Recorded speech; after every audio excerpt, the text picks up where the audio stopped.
ನೋಡಿ, ಈ ನದಿಗಳ ಹತ್ರ, ಸಮುದ್ರ ಹತ್ರ ಈ ಸಣ್ಣ ಸಣ್ಣ ಶಂಖಗಳು ಸಿಗುತ್ತೆ ನಿಮಗೆ. ಈ ಸಣ್ಣ ಸಣ್ಣ ಶಂಖಗಳನ್ನು ಊದೋದು ಹೇಗೆ ಅಂತ ನಾವು ಕಲಿಯೋಣ ಸ್ವಲ್ಪ. ಎಲ್ಲರೂ ದಪ್ಪ ದಪ್ಪ ಶಂಖಗಳನ್ನೆಲ್ಲ ಊದ್ತಿರ್ತೀರ ನೀವು.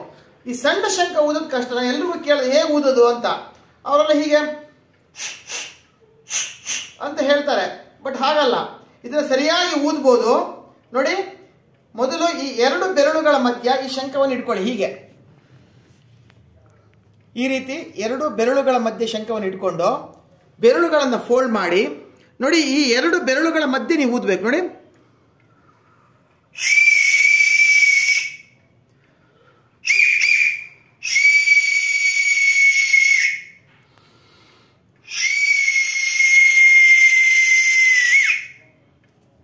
ಸೊ ಈ ರೀತಿ ಬೆರಳುಗಳ ಮಧ್ಯೆ ಶಂಖವನ್ನು ಇಟ್ಕೊಂಡು ಈ ರೀತಿ ತಿರುಗಿಸಿ